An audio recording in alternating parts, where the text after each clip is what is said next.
Eu quero convidar você a abrir sua Bíblia no Evangelho de João, capítulo 15.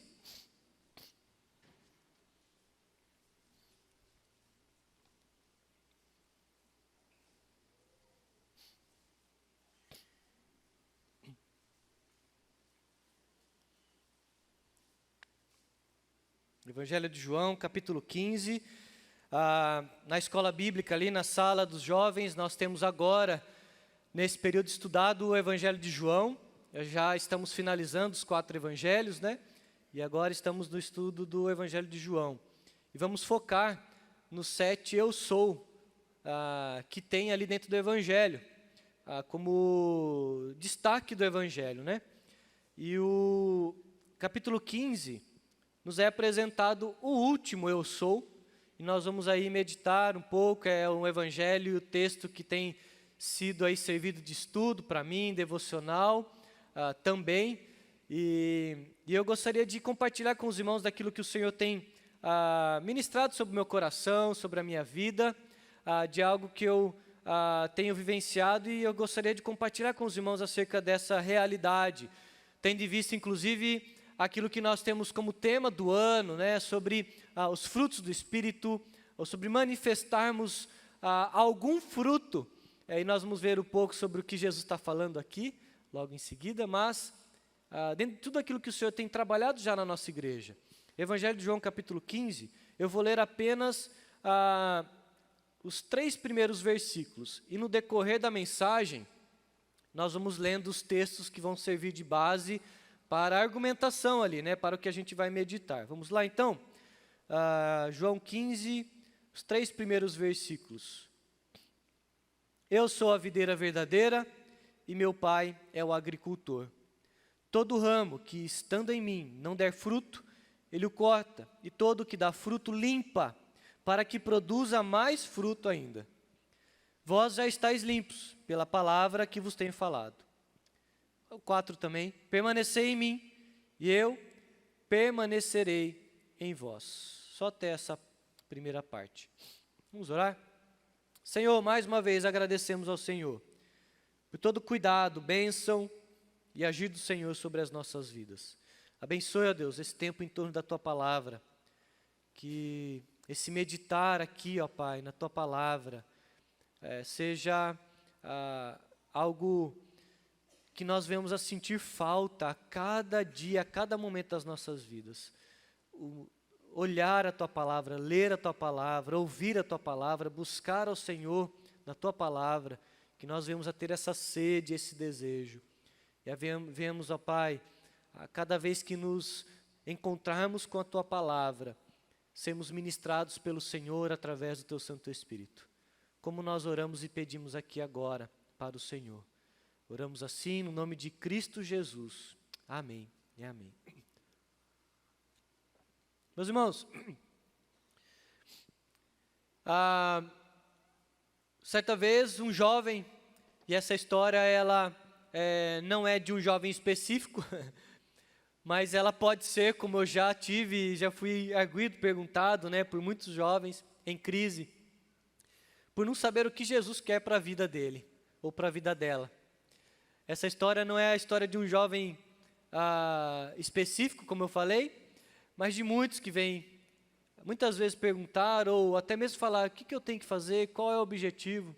Mas essa história não é só também de um jovem específico, mas também é talvez a sua dúvida, a sua pergunta, de adultos, de homens e mulheres, que talvez já esteja na caminhada com o Senhor há muito tempo, e vez ou outra pergunta, é isso? O que eu tenho que fazer? Qual que é o meu chamado? Qual o objetivo? Talvez você esteja nessa crise ou já passou por ela. Essa caminhada nossa, ela não existe ou não está por aqui, eu e você, por um acaso. Nós não estamos aqui e vamos vivendo, deixando a vida levar. O Senhor não nos criou simplesmente, ou criou todas as coisas e falou, olha, resolvam-se aí, procriem-se, e vão se resolvendo e vão caminhando, e a gente vai vendo o que vai dar isso aqui. Nós somos criados, e ao sermos criados, Fomos criados com um propósito, um objetivo. O Senhor nos chama para algo. E a nossa vida só tem sentido, só existe por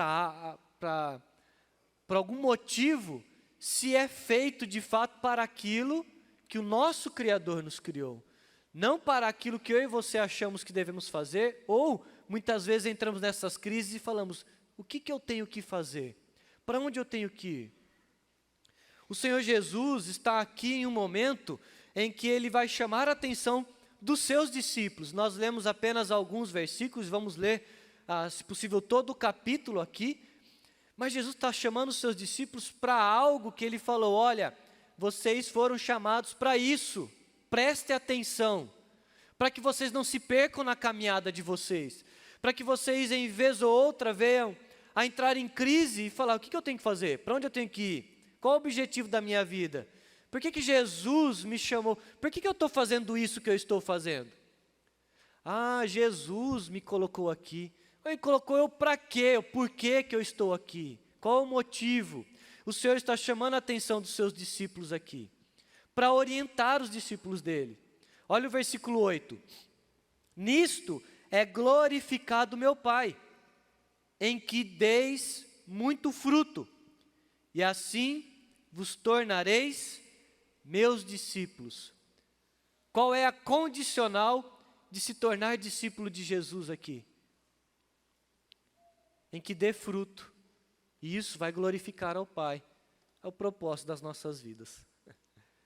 Parece ser simples, né? E é algo simples. É algo que nós, ao olharmos da palavra do Senhor, é muito claro o que o Senhor está nos chamando para fazer. Mas a caminhada é difícil. Jesus, como eu disse, se utiliza no Evangelho de João 7 expressões do eu sou.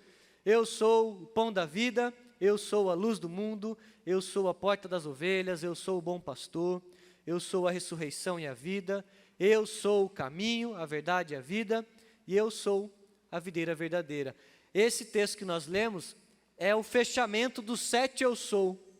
Nós estamos estudando, como eu falei com os jovens, hoje nós vimos lá o eu sou o pão da vida, e eu sou a luz do mundo. E nesse texto que nós vimos aqui, Jesus vai dizer, eu sou a videira verdadeira. Em todas elas, tem referência no Antigo Testamento, e todas elas, no Antigo Testamento, apontam para Jesus Cristo. E Jesus Cristo está dizendo, eu sou. Jesus está dizendo aqui que Ele é. E é uma referência à própria fala de que Moisés recebe do Deus, Criador, Yahvé, lá no Sinai, quando ele vai dizer para Moisés, eu sou.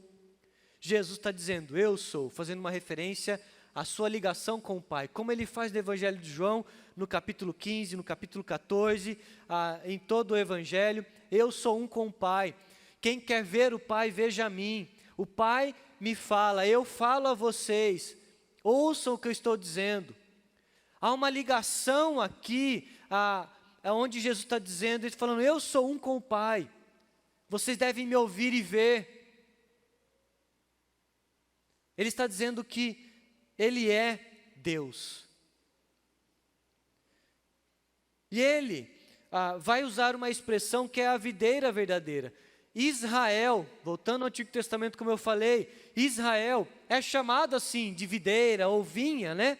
A vinha de Deus, né? Videira de Deus. Nós vamos ver isso no Salmo 80, versículos de 8 a 16, Isaías capítulo 5, versículos de 1 a 7, também no capítulo 10, versículos 1 e 2, capítulo 27 e versículos 22, versículo 2, né? Subsequentes.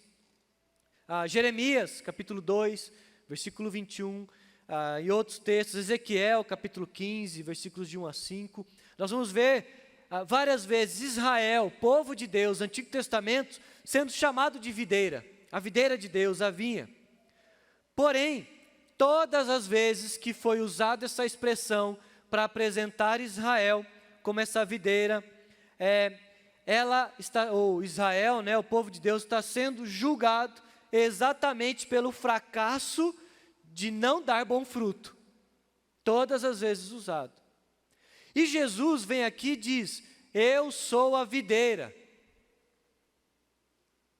Aparentemente vem e a expressão que o povo ao ouvir entende opa, é algo pejorativo, porque todas as vezes que essa expressão foi usada, foi para apresentar Israel de uma maneira pejorativa, dizendo, olha, vocês como videira de Deus não estão cumprindo o que precisavam cumprir, ou para o que foram chamados, não estão dando bom fruto.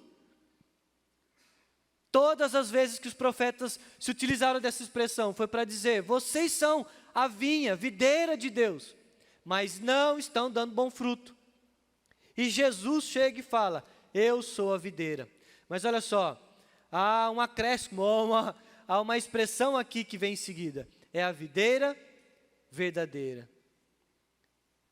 Jesus, como um bom mestre, se utiliza dessa figura e vai dizer, eu sou a videira final e real. Hernandes Dias Lopes, citando D.A. Carson, no seu comentário do Evangelho de João, ele vai dizer assim, Jesus declara, eu sou a videira verdadeira, isto é, aquela para quem Israel apontava, aquela que produz bom fruto. Jesus, em princípio, já substituiu o templo, as festas judaicas, já substituiu Moisés, vários lugares santos. Neste ponto aqui, ele substitui Israel como o próprio local do povo de Deus. A videira verdadeira não é, portanto, o povo apóstata, que não dava o bom fruto, mas a videira verdadeira é sim o próprio Jesus e aqueles que são incorporados a Ele, que é o que nós vamos ver no texto logo em seguida, aqueles que foram enxertados, aqueles que foram colocados como ramos na videira verdadeira. Não é mais um povo, o local é o próprio Senhor Jesus, aqueles que estão nele. Sendo assim, Jesus está chamando a atenção dos seus discípulos para essa caminhada e para o cumprimento de um chamado digno de glorificar ao Pai.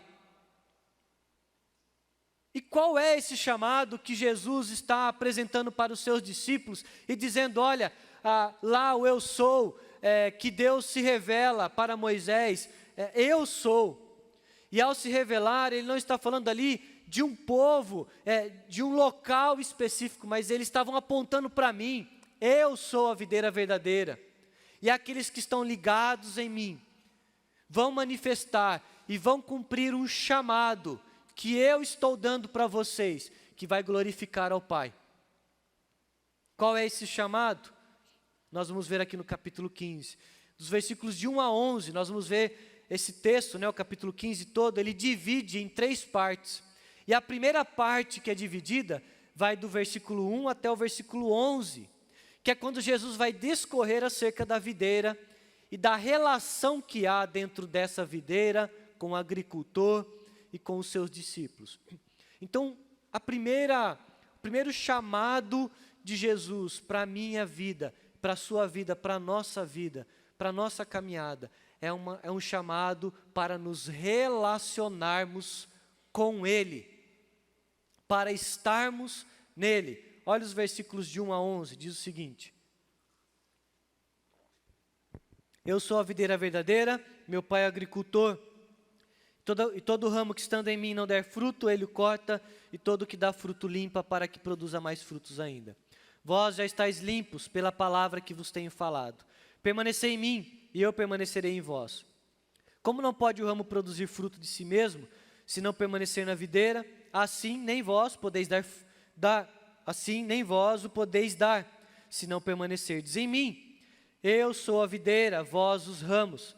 Quem permanece em mim e eu nele, esse dá muito fruto, porque sem mim nada podeis fazer. Se alguém não permanecer em mim, será lançado fora, à semelhança do ramo, e secará. E o apanham, lançam no fogo e queimam. Se permanecerdes em mim e as minhas palavras permanecerem em vós, pedireis o que quiserdes e vos será feito. Nisto é glorificado meu Pai, em que deis muito fruto, e assim vos tornareis meus discípulos. Como o Pai me amou, também eu vos amei. Permanecei no meu amor. Se guardardes os meus mandamentos, permanecereis no meu amor. Assim como também eu tenho guardado os mandamentos de meu Pai e no seu amor permaneço. Tenho-vos dito estas coisas, para que o meu gozo esteja em vós e o vosso gozo seja completo. Em seguida ele vai vai começar a transicionar para outra conversa dentro disso. Mas de versículos de 1 a 11 nós vamos ver que Jesus está chamando os seus discípulos para uma realidade. Vocês foram chamados para se relacionar comigo. Jesus destaca nesses 11 primeiros versículos o termo permanecer, que significa estar ligado nele, estar ligado à videira verdadeira, estar conectado nele, permanecer nesse relacionamento com ele. Em 11 versículos esse termo, permanecer, repete-se 10 vezes. Há uma ênfase sendo dada aqui. Ele dá essa ênfase aos seus discípulos dizendo: vocês foram chamados para permanecer em mim.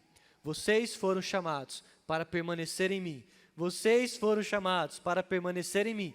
Os discípulos, ao ouvirem aquilo, eles falam: mestre, a gente entendeu, mas vocês foram chamados para permanecer em mim. E vocês foram chamados para permanecer em mim. Ele vai repetindo isso durante 10 vezes. Permaneçam em mim. Vocês estão entendendo? Vocês estão entendendo que é para vocês se relacionarem comigo?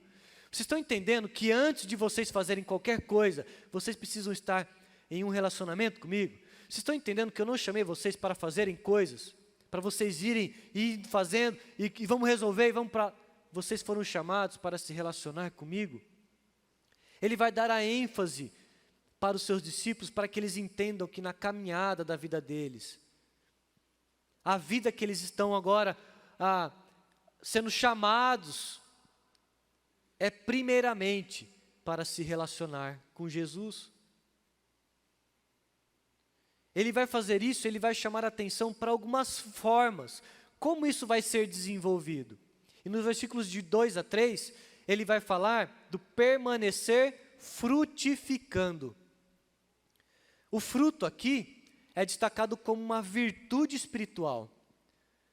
É um caráter que aquele que tem o Espírito de Deus manifesta nos seus pensamentos, nas suas ações, em tudo que vai fazer. É uma virtude espiritual esse fruto. Tem muitas pessoas já pensaram e já falaram que o fruto são muitas coisas. O fruto, quando eu chegar no céu, os frutos, Senhor, olha quantas pessoas eu converti. Não, o fruto está relacionado à sua vida. Aquilo que Jesus operou em você e aquilo que você manifestou como uma virtude espiritual. E que foi manifestado em você, como Paulo vai dizer, que tanto o querer quanto o realizar é o Espírito Santo quem opera em nós. Então não é você que tem, mas é Deus quem colocou em você. É o Espírito operando através da sua vida. Tanto o querer fazer alguma coisa, que é uma virtude espiritual, tanto o querer quanto o realizar, tudo isso vem daqueles que têm o Espírito.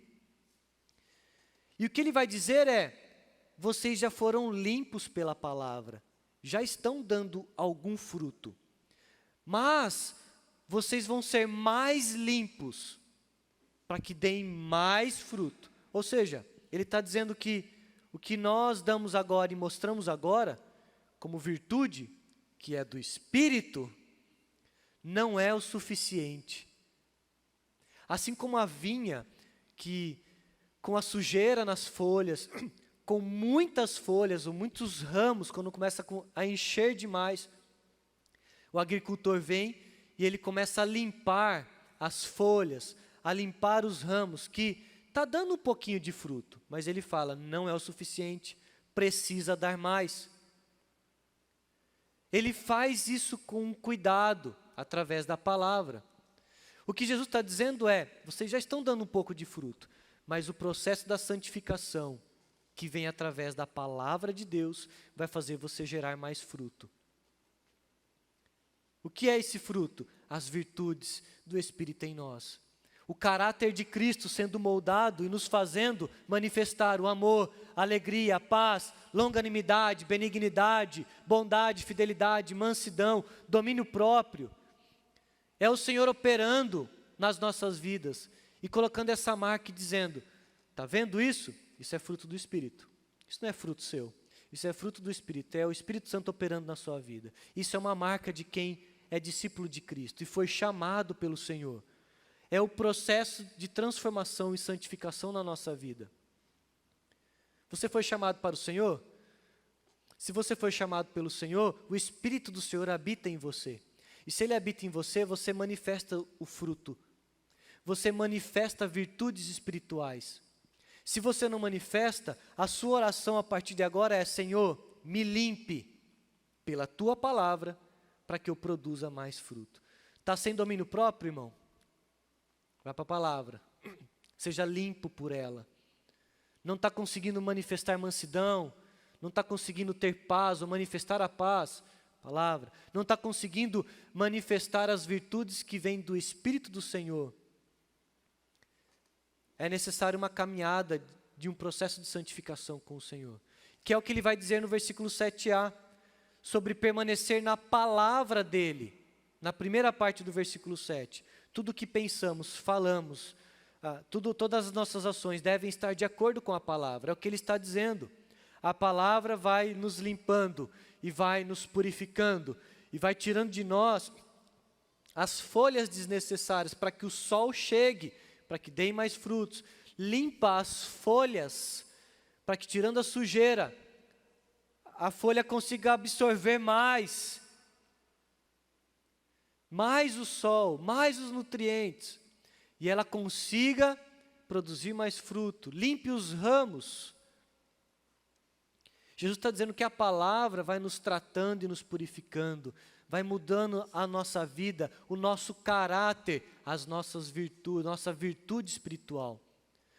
Não vai ser através e com todo o respeito e o entendimento de que os tratamentos acontecem através dos psicólogos. Nossos psicólogos são fundamentais, mas a redenção, a transformação não vem através disso. Não vem através de boas ações que você vai querer fazer e agir e ajudar o outro. Não vai vir através de aparências que você queira manifestar na sua vida, mudar, arrumar, se tratar, mexer, andar bem arrumado. Isso não muda em nada. Se comportar de maneira boa, ou bonzinho, ou boazinha, né, diante das pessoas. Não vai vir através de grandes ofertas. Agora sim. Não vai vir de nenhuma outra forma. O tratamento das nossas vidas e a mudança nas nossas vidas não vai vir através de qualquer outra situação, senão através da palavra de Deus, em que você vai permanecer nela, lendo ela, se dedicando, num relacionamento com o Jesus. Palavra de Deus é relacionamento com Ele. Dar frutos do Espírito dar esse fruto que é do Espírito, é mostrar que você está se relacionando com Ele. Permanecer no amor dEle. Olha, versículo 7b agora, permanecer em oração primeiro, antes do amor dEle. Quando ele fala, estamos alinhados com a palavra de Deus, ou a do Pai, nós pedimos o que nós queremos, que é a vontade de Deus. Quando a gente lê esse texto, versículo 7b, a parte B, diz assim, permanecer em vós, pedireis o que quiserdes e vos será feito. Tem muita gente que olha e fala, vou pedir o que eu quero, o Senhor vai atender as minhas orações, né? A oração não é para isso. E o Senhor não está falando aqui acerca de pedirmos o que queremos e o Senhor atender o que a gente quer no sentido das nossas vontades. O que Ele está dizendo é aquele que está ligado a Ele e permanece dando fruto. Ele está mostrando que tem o fruto do espiritual, o Espírito Santo ali, uma virtude espiritual. E permanece na palavra, lê a palavra, é limpo e limpa pela palavra. E aí ele vai falar sobre a oração, pedir, se relacionar com o Senhor. Não é só pedir, mas ele está falando de um relacionamento. Tudo que pedirdes vai ser atendido. O que ele está falando? Aqueles que estão alinhados com o Senhor. conhece a vontade do Senhor e pede o que o Senhor quer.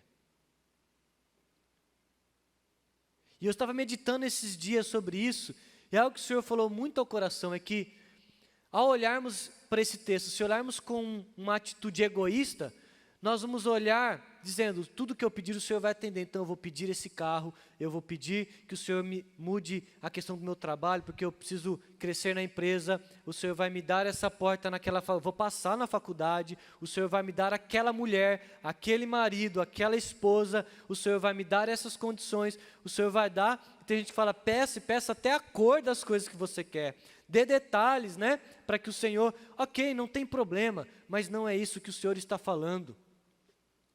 O alinhamento aqui é estarmos pedindo aquilo que o Senhor quer para nós. E como que a gente pede isso?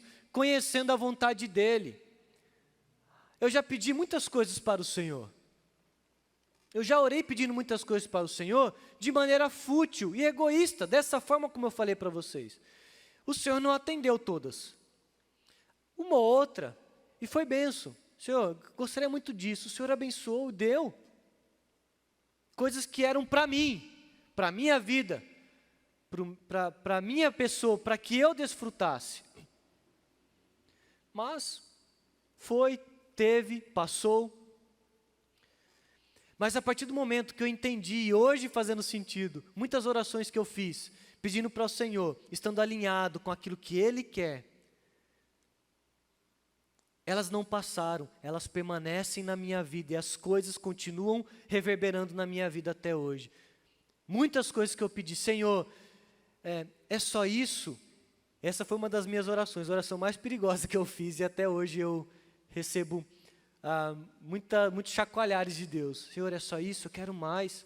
Eu queria experimentar mais coisas do Senhor. A partir dessa oração, a minha vida virou de ponta cabeça. E continua. Porque o Senhor é isso, então você está alinhado comigo. Então eu vou mostrar para você.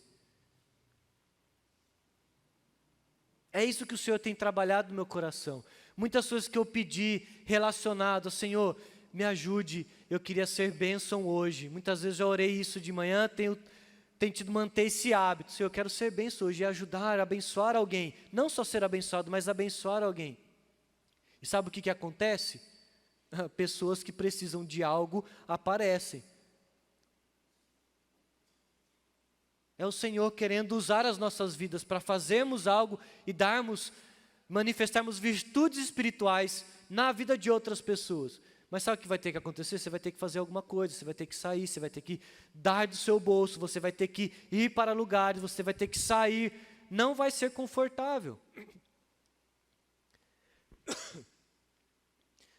O Senhor está nos chamando a orarmos em alinhamento com Ele, para pedirmos coisas que o Senhor quer para nós. Isso vai fazer com que você abra mão de confortos, de coisas que você tem, para que isso chegue a outros e que esteja alinhado com o Senhor. Para que você talvez saia da empresa em que você está e você não entende o Senhor, mas o Senhor está querendo te usar em outro lugar. E você orou para isso, Senhor, eu quero ser bênção aonde eu estiver. Então tá bom, então você vai ser onde eu vou colocar você. Senhor, eu quero na minha casa que eu seja bênção ali, que eu faça. Senhor, então tá, então eu vou começar a quebrar você. Você vai ser quebrado para você ser bênção. A gente ora geralmente sempre pedindo para o outro, né? Senhor, muda minha esposa, Deus, que difícil que é, Senhor. Ela precisa mudar, Deus. Ela precisa ter ali, mudar isso, aquilo, meus filhos. O que Deus faz? Ele vai quebrando você. Então comece a mudar, fala, Senhor, me quebre, mude o que eu preciso mudar, para que você comece a ter mais facilidade em lidar com aquilo que o Senhor quer para a sua vida.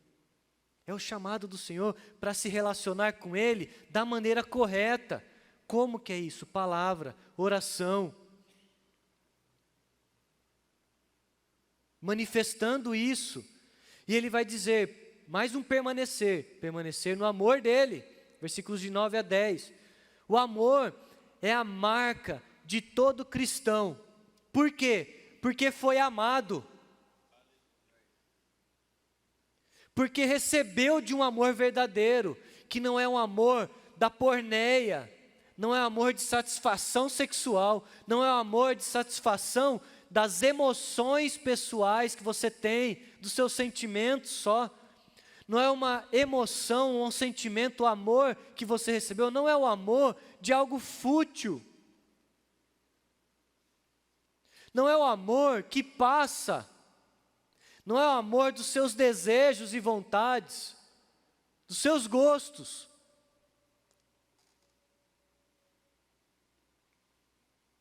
É o amor que vem, apesar de todos esses amores desvirtuados que nós temos pelo pecado. Esse amor de Jesus vem até nós e nos mostra um amor que nos constrange. E nos fala como eu amo coisas erradas e da maneira errada.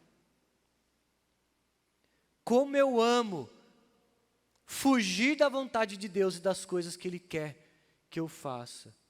O amor é a marca de todos aqueles que tiveram um encontro com o Senhor. Sempre foi. Lá em Gênesis 1, versículos 26 a 27, nós vamos ver que Deus nos cria a sua imagem e semelhança.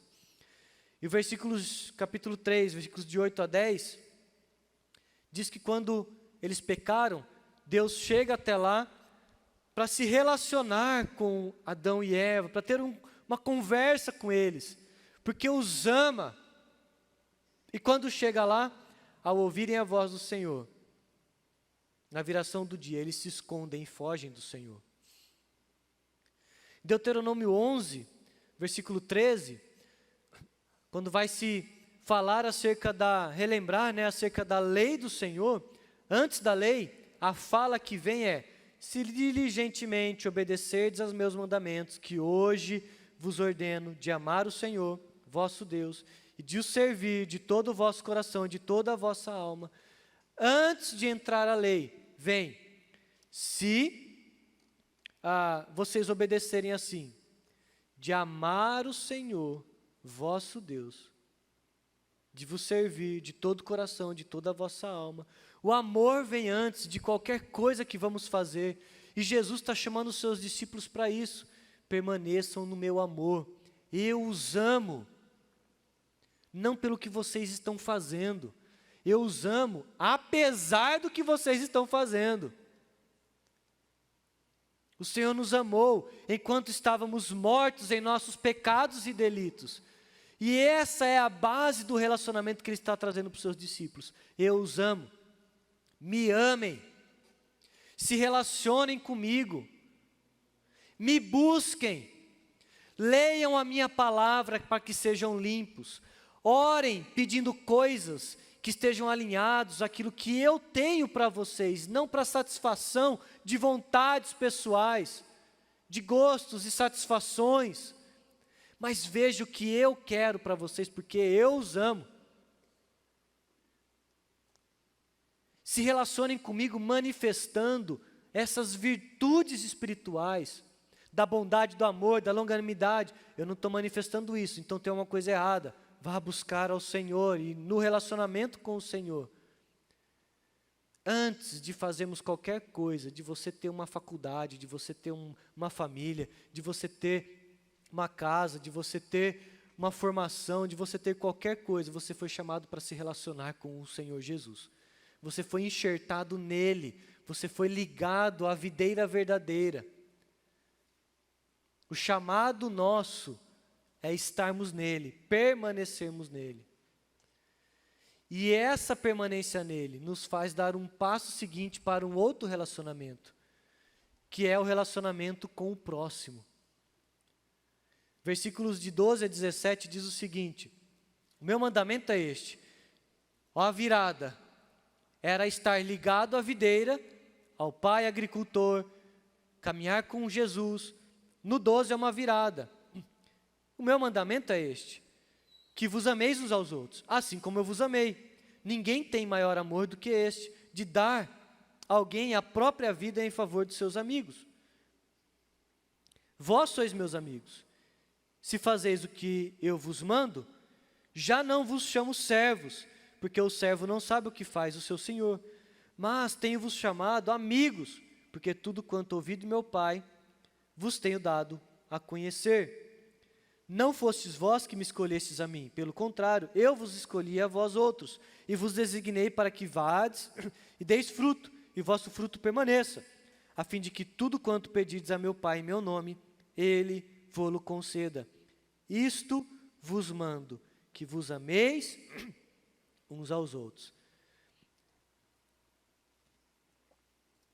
O que o Senhor manda? Que amemos uns aos outros.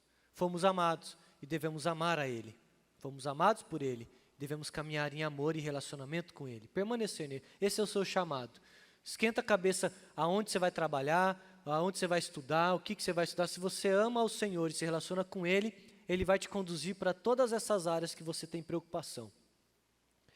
E a partir daí Ele fala, uma outra coisa é, você foi chamado para se relacionar com as pessoas, com o seu próximo. A maneira como nós nos relacionamos com o próximo revela como nos relacionamos com Jesus Cristo, a videira verdadeira. Jesus começa a transferir esse cenário. Até então era permanecer nele, um relacionamento com ele. E que gerou um fruto agora, que é o relacionamento com o próximo. O termo aqui chave utilizado por Jesus nesse momento é o amor.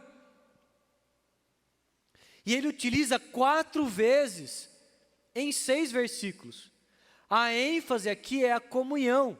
Se relacionem uns com os outros. Amem uns aos outros. Esse é o meu mandamento, ele vai dizer 2 vezes. Ele abre dizendo isso, ele fecha dizendo isso. Amem uns aos outros. A mesa do Senhor nos mostra isso. Paulo vai chamar a atenção da igreja. Vocês não foram chamados para caminhar só. Não queiram fazer as coisas sozinhas com o Senhor. A mesa era do Senhor. Os crentes iam até a igreja para comer do pão e do cálice em um relacionamento com o Senhor. Como que era esse relacionamento com o Senhor? Eu, Moisés, com Jesus Cristo. Ponto. Vocês que se lasquem. Caminhem do jeito que vocês quiserem com o Senhor. Eu vou chegar e vou comer a minha parte. O resto é problema de vocês. Porque não dá para caminhar com vocês. Vocês são muito devagar, é muito difícil. Sabe, não está dando. Eu quero resolver a minha vida. Vocês que resolvam a sua. Essa era a mensagem que estava sendo transmitida para os de fora e para os de dentro da igreja. É cada um por si. O irmão, eu estou com um problema, o problema é seu. Resolva com Jesus Cristo. Você está com esse problema, vai lá e tenta chegar mais cedo para comer do pão e do cálice para resolver os seus problemas. Olha, a minha casa está assim, a casa é sua, a minha está de boa. Então, resolva o seu problema. Jesus não nos chamou para isso. Vocês não me escolheram, mas eu os escolhi para irem e darem fruto. Virtudes espirituais, sinais de que há um Espírito Santo dentro de você. Fruto que permaneça, fruto que seja eterno, que vá até a eternidade, ou seja, que seja genuíno, verdadeiro, que está ligado com a vontade do Pai. Pedir o que o Pai pede para o Pai, Ele vai dar para vocês, o que esteja alinhado com Ele. E isso vai até a eternidade, a fim de que o Pai lhes conceda o que pedirem em meu nome. E ele repete mais uma vez isso. Este é o meu mandamento, amem-se uns aos outros. Qual é o fruto? Amar uns aos outros. Se você está caminhando aqui sozinho, está fazendo errado. Volte para a primeira casa. Se relacione com o Pai, se relacione com Jesus. Leia a palavra, ore alinhado com a vontade dEle. Dê bons frutos, ou fruto espirituais. Comece a demonstrar isso. Permaneça no amor dEle. Lembra, o Senhor me ama. Ele me ama, Ele me amou. Ele me amou para que eu ame o outro, ame a Ele, ame o outro. A sua caminhada não é só. A ordem dada aos amigos de Jesus é: amem uns aos outros, como Ele faz. Versículo 12. Capítulo 13 também, versículo 34, ele vai dizer: esse é o meu mandamento. O fruto, essa virtude, tudo que aparece aqui aparece no plural. Não acontece individualmente. Às vezes, inclusive, as lutas e crises que passamos em casa, no trabalho, na igreja, em qualquer outro lugar, é porque estamos forçando a tentar caminhar sozinho e sozinha. Você não entendeu ainda que você não foi chamada para isso. Você não foi chamado para isso, mas vocês foram chamados para caminharem juntos. Westcott cita Jerônimo, que é um dos pais da igreja. E olha só que interessante esse texto, porque ele vai citar Jerônimo, um dos pais da igreja,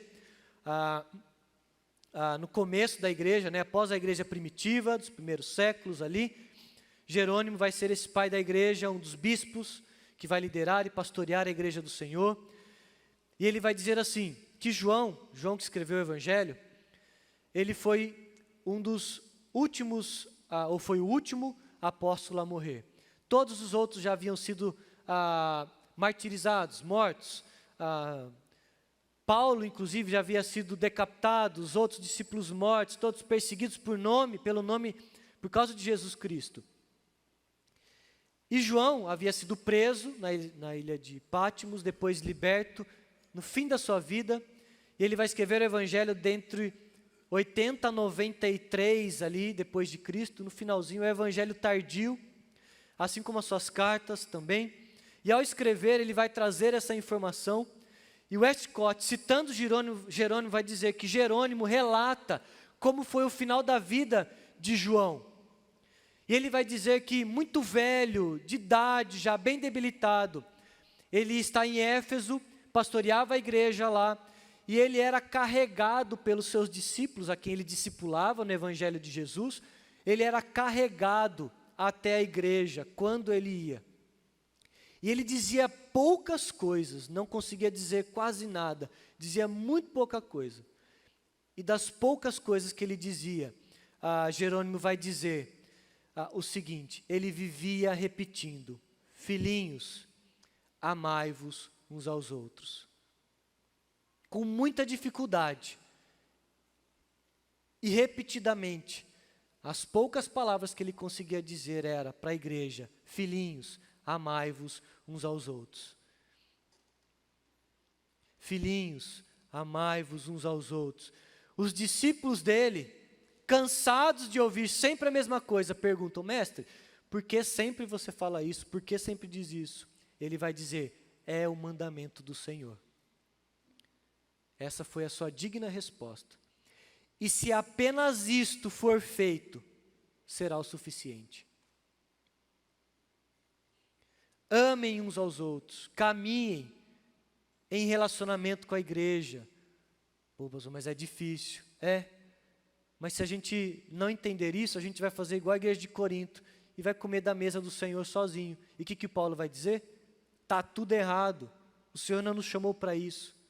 Você foi chamado para se relacionar com o Pai e se relacionar com quem está do seu lado. Dedique-se intencionalmente a isso. E por fim, eu encerro. Nicodemos fez uma brincadeira esses dias, né, reverendo Nicodemos? Quando o pastor diz que está encerrando, ele está mentindo, tá, gente? Porque tem mais uns 15 ou 20 minutos. Mas eu vou tentar terminar aqui antes do meio-dia. Estou mentindo de novo, perdão, Deus. Vamos lá, gente. E o último relacionamento que Jesus apresenta aqui é um relacionamento com o mundo. Pastor, isso é difícil. Como é que é isso aí? Se relacionar com o mundo? Sim. A gente vai ver isso aqui. Olha os versículos 18 até o final do capítulo. Versículo 18, ele muda agora o tom, se você perceber.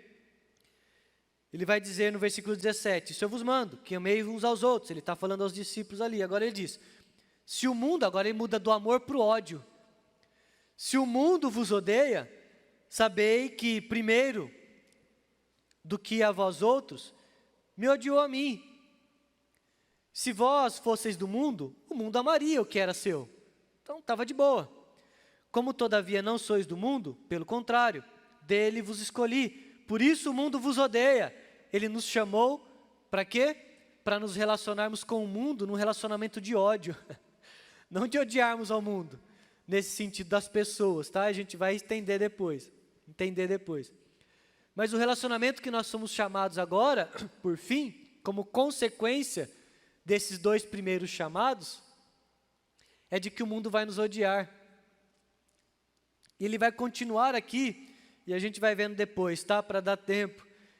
O mundo aqui representa toda a crença de valores que jaz no maligno, que foi entregue a Satanás no sentido das suas manifestações. Não é dele, tá, gente? Toda a criação é do Senhor. Tem gente que fala, o mundo é do diabo. Não. Dentro do mundo, da criação de todas as coisas, o diabo manifesta as suas intenções e as suas vontades através de pessoas e de um sistema corrompido. Mas a criação é do Senhor. O Senhor é quem criou, é dele, pertence a ele. O diabo não tem condições de puxar da mão de Deus, é como se fosse uma briga de criança ali, né? Eu vejo muito a Catarina e o Samuel brigando, né?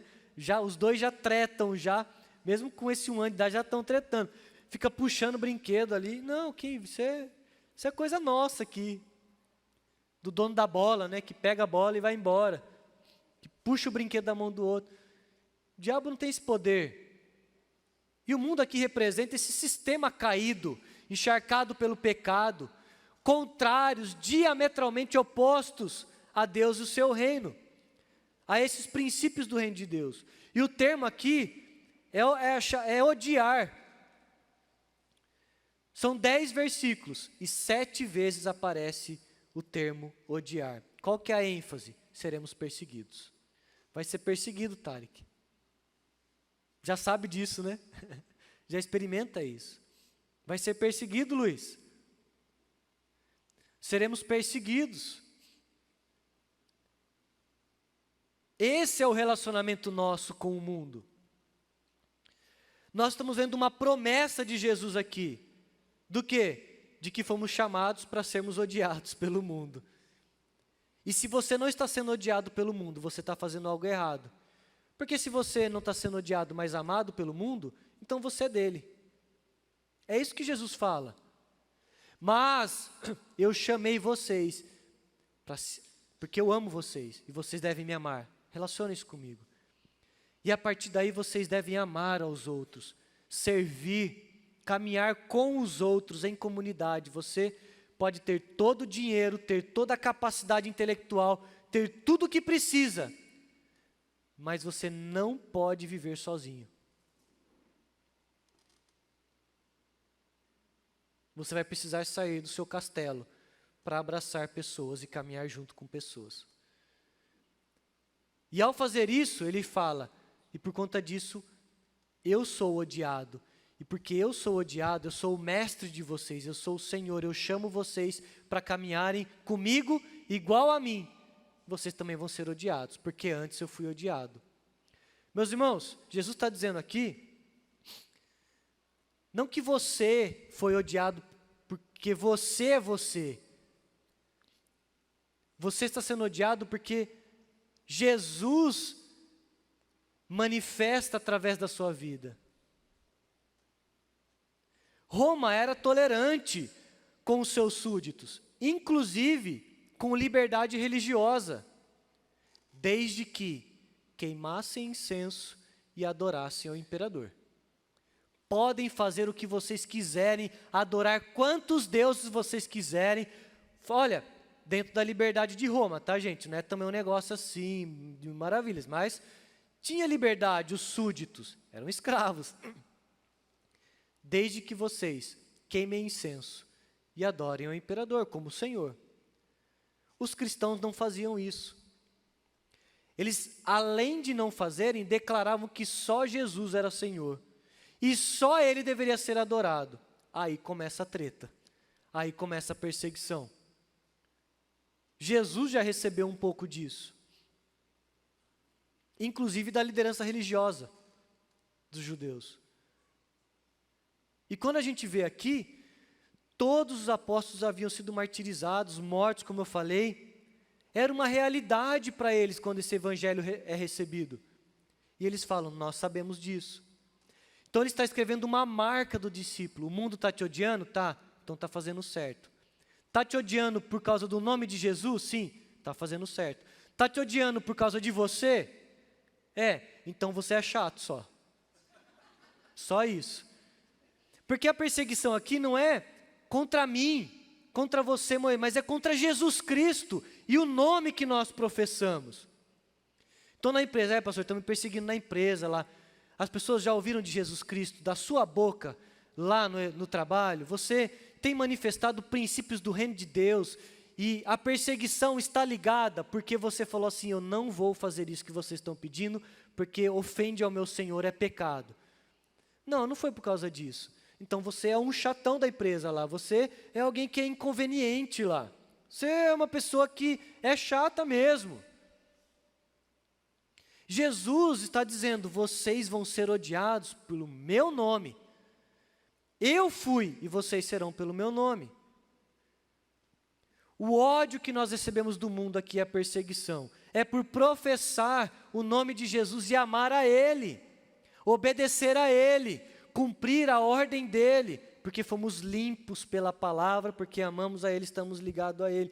Isso irritava profundamente os romanos, porque era um negócio assim, rapaz, faz o que eu estou pedindo, é só acender um incenso e dizer, César, o imperador, adoramos ao Senhor, e vá adorar Jesus Cristo. Eles falavam, não. Olha, mas vocês precisam fazer isso daqui, cumprir esses ritos, é coisa simples, mas isso vai contra os mandamentos do Senhor.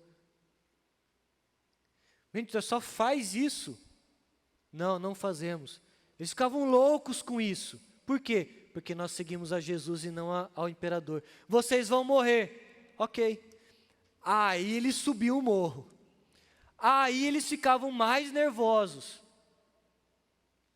Então nós vamos matar. Então mate. Inclusive os seus filhos. Podem matar. Suas esposas, vocês vão ver. Podem matar. Todo mundo vai ser morto. Podem matar. Porque nós só servimos a Jesus Cristo. Como não ficar enfurecido com um povo desse?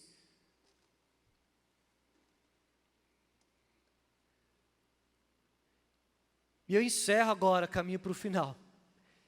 Porque se a gente termina aqui, a gente fala, mas pastor, que caos, que final trágico, é isso? É viver em ódio, perseguição, morte? Jesus vai dizer, é isso. E sabe o que vai acontecer? A igreja vai acabar, porque vai matar todo mundo. Os romanos vão falar, não, vamos matar, porque esse povo, já que não caminha com a gente, então não vai caminhar. Vão ser mortos. A igreja crescia ainda mais. Agora imagine um povo bravo, que depois de não obedecer, depois de ameaças, você vai morrer, eles continuavam obedecendo ao Senhor Jesus. Depois de matar todo mundo, de diversas atrocidades, a igreja continuava crescendo. O testemunho deles, o sangue dos mártires, continuava gritando o nome de Jesus Cristo. Os imperadores, ninguém sabe, ficaram na história e ficou. Inclusive teve um que ao morrer, teve que contratar, antes, contratou pessoas que chorassem no seu velório e matassem mais pessoas da época da sociedade, eram pessoas, filósofos, pessoas proeminentes, conhecidas, foram mortos, para que outros chorassem, entendendo que era por conta do imperador, mas estava chorando por causa do outro, mas o povo tem que chorar, seja por causa do outro, por minha causa. Eles contrataram pessoas para matar famosos da sua época, para que houvesse choro. Tudo forçado. A igreja continuava crescendo. As pessoas viam aquilo, falavam, rapaz, se você vê isso, você fala, eu quero fazer parte disso. É o que eu quero da minha vida. Quero morrer rasgado pelas feras, os animais.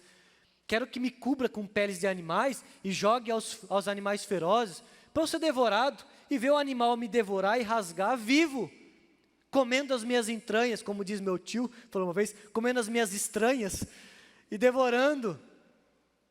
Eu quero ser decapitado, eu quero ser queimado vivo. Parece loucura, né? Mas a igreja continuava crescendo e as pessoas continuavam vindo. E Jesus vai dizer no versículos 26 e 27, o final do texto.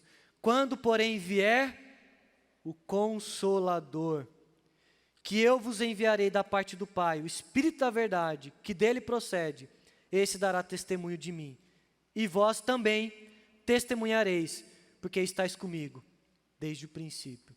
Há uma promessa aqui que não é o ódio só do mundo, um relacionamento de ódio que o mundo tem conosco, mas há uma promessa de que mesmo sendo odiados, a igreja vai permanecer.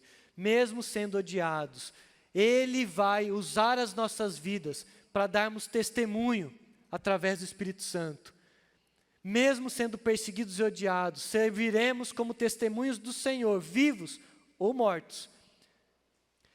O Senhor vai continuar manifestando o seu Espírito e mais pessoas serão enxertados a esse ramo, a essa videira, e continuarão se achegando, porque o Senhor vai acrescentando dia a dia os que indo sendo salvos.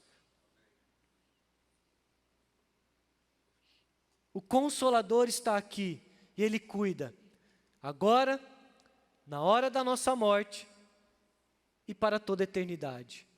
Frutos que permaneçam até a eternidade. Nós somos fruto que permanece. E fomos chamados para gerar mais e mais fruto, ou frutos que permaneçam para a eternidade. Esse é o meu e o seu chamado. Agora eu encerro. Aonde você vai fazer, é Deus com você. Pastor, eu queria muito que Deus não deu. Te colocou aqui, então Ele te colocou ali porque Ele quer que você faça algo ali. O seu chamado não é aquela empresa, o seu chamado não é aquela faculdade, o seu chamado é amar ao Senhor, amar ao próximo, e o mundo vai te odiar por isso. Caminhe assim. Meu irmão, você vai estar satisfeito em qualquer lugar, em qualquer situação, porque você continua caminhando com o Senhor e na vontade dEle. Amém? Que Deus abençoe. Nós vamos orar.